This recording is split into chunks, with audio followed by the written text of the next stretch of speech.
দর্শক, আমরা এই মুহূর্তে রয়েছি মহানন্দা নদীর পাড়ে।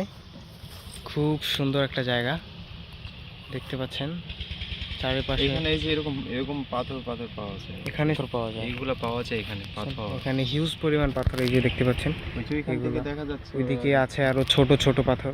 তারপরে এই যে যে মানুষগুলো দেখতে পাচ্ছেন এই যে নদীর ভিতরে, তারা কিন্তু মাছ ধরতেছে না, পাথর সংগ্রহ করতেছে। তারা হচ্ছে পাথর সংগ্রহ করতেছে। তাদের কাজে হচ্ছে পাথর সংগ্রহ করা। তবে নদীটা একেবারেই শুকিয়ে গেছে আর কি, পানি নাই বললেই চলে, অল্প অল্প পানি আছে। এখান থেকে নেপাল খুব কাছে, বেশি একটা দূরে না, আমরা একেবারে বর্ডারের কাছে আছি।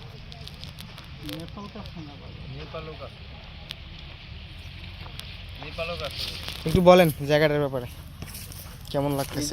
কি বলবো, ফার্স্ট টাইম যখন এখানে আসছি, আজকে তো সর্বপ্রথম না এখানে তেঁতুলিয়াতে।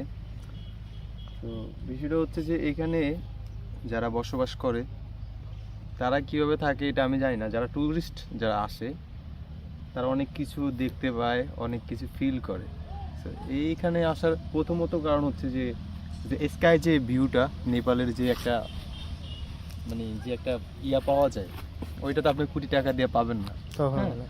আর এখান থেকে যে বর্ডার গার্ড দেখা যাচ্ছে, তারপর হচ্ছে সুন্দর সুন্দর এখানে পাথর পাওয়া যাচ্ছে, তারপর পর্যটক কেন্দ্র আছে, ডাক বাংলা আছে, তো আরো অনেক অনেক কিছু আছে। যদি আমরা ওইটা মজা নিতে চাই বা উপভোগ করতে চাই, তাহলে পুরোটা ঘুরতে হবে আমাদেরকে, ঘুরে তারপরে আমরা রেজাল্ট জানাবো অবশ্যই।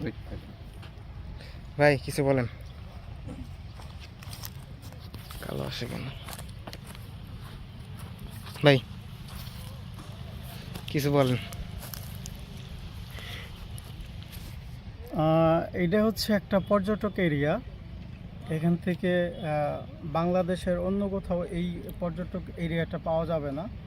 এখান থেকে হচ্ছে একটা ভিউ পয়েন্ট আছে ওদিকে, ওইটা বলে হচ্ছে কাঞ্চনজঙ্ঘা ভিউ পয়েন্ট। এখানে মানুষ আসার উদ্দেশ্য হলো একটাই, ওই যে সকাল একদম ভোরবেলা থেকে কাঞ্চনজঙ্ঘা দেখার জন্য মানুষে বসে থাকে ওখানে। হ্যাঁ, আমরা কখন ওইটা বলেন, আমরা কখন উঠছি? আচ্ছা, আমরা উঠছি হচ্ছে একদম ভোর 5টা বাজে। উঠে ওই ভিউ পয়েন্টে আমরা এসে বসে আছি।